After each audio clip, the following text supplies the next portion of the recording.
Salah satu mengapa orang barat itu benci kepada agama, kenapa mereka menjadi sekuler, ulama yang mulutnya pandai tapi hati yang tidak baik. Dan itu tidak hanya terjadi pada kita. Kalau kita membahas itu, nanti orang akan mengatakan, Ustadz membukakan aib sendiri. Kata pepatah orang Melayu, menepuk air di dulang, terpercik muka sendiri. Itu bisa terjadi pada ulama, dalam tanda kutip orang berilmu dalam agama apapun. Ada paus, namanya paus Innocent. Innocent artinya tak berdosa. Jadi kalau ada orang mau tak berdosa, buatlah nama. Siapa nama kamu? Innocent. Tak berdosa, tapi hidupnya penuh dengan dosa. Pemerkosaan, perzinahan, perselingkuhan, mabuk, menjual emas gereja. Ustadz jangan ngomong tentang masalah agama orang lain. Ini penistaan agama, nanti dituntut. Berani Ustadz? Bukan saya yang ngomong, saya kan sedang cerita. Saya menceritakan tentang isi buku yang menulis orang Kristen sendiri. Apa judul bukunya? The Dark History of the Pope. Dark, gelap, hitam, kelam, histori, sejarah, pope, paus, sejarah hitam para paus, paus Innocent, luar biasa. Ada paus Sergius berzina, melahirkan anak, lalu anaknya itu punya anak lagi, penuh dengan penistaan, penodaan terhadap agama. Salah satu mengapa orang barat itu benci kepada agama, kenapa mereka menjadi sekuler, mengapa mereka menjadi anti agama, menjadi ateis, berakhir dengan hidup tanpa agama, itu gara-gara ulama ulama yang jahat. Salman Al-Farisi menyembah api. Farisi orang Persia. Tapi lama-lama dia berpikir, tak mungkin api ini yang menciptakan aku. Mana mungkin api? Di Persia ada api abadi. Sampai hari ini kalau ada acara olimpiade internasional, mereka mengambil obor api abadi dari Persia yang tak padam itu selamanya. Tak mungkin api ini menghidupkan kami. Akhirnya dia mencari agama. Merantau dia dari Persia ke Damaskus. Di Damaskus ada agama Kristen Ortodok. Lama dia ikut Kristen, lama-lama dia benci. Kenapa? Karena ulama pendeta-pendeta yang mengatakan marilah hidup sederhana, marilah, tapi ternyata di balik itu dia intip menumpuk harta emas dari surat-surat pengampunan dosa. Siapa yang mau dosanya diampunkan, silakan duduk di kursi pengampunan dosa, nanti bayar sekian. Pendeta, saya ini banyak silap, banyak salah, sudah berzina, sudah ini, saya tolong diampunkan dosa saya. Kamu mau dosanya bersih? Iya, wani piro. Oleh sebab itu Salman Al-Farisi kecewa dengan agama ini.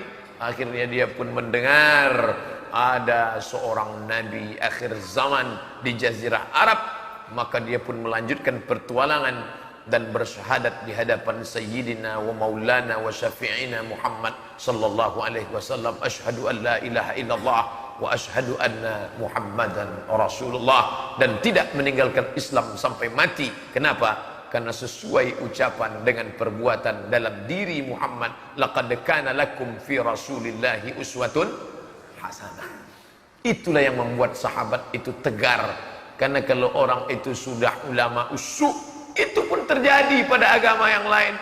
Siddhartha Gautama setelah bersemedi di bawah pohon Bodhi, lalu dia mendapatkan pencerahan katanya, lalu kemudian dia punya murid-murid. Ternyata murid-murid sang Buddha itu juga mengalami penyakit ulama Jadi kalau sudah cerita ulama jangan nanti, tengok nih, ustadz kalian sendiri yang ngomong bahwa kalian ulama bukakan, semuanya terjadi pada agama apapun. Murid sang Buddha, para pertapa terbagi dua. Setelah mereka bertapa di kuil, lalu kemudian yang satu pergi ke kota, berhasil menjadi penjilat penguasa, menjadi ulama di kerajaan. Sedangkan yang satu tetap tinggal di hutan, memakan ubi rebus. Sampai pada suatu hari bertemulah yang tetap soleh di dalam hutan dengan segala kesederhanaan dengan yang menjual keyakinan menjadi penjilat penguasa. Apa kata si penjilat ulama usyuk? Hai sahabatku, seandainya engkau pandai menjilat seperti aku, maka kau tak perlu makan ubi rebus sepanjang umurmu di dalam hutan. Apa kata yang makan ubi rebus? Andai kau merasakan nikmatnya makan ubi di dalam hutan, maka kau tak perlu menjadi penjilat dan menjadi orang yang jahat. Dua dialog.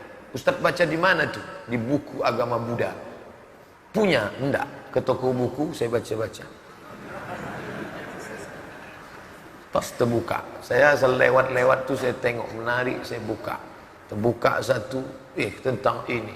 Pas ke Pustaka Suman HS jalan-jalan, saya baca Darmo Gandol Gatoloco. Katanya Nabi Adam punya anak banyak sekali. Salah satu anak Nabi Adam itu orang Jawa.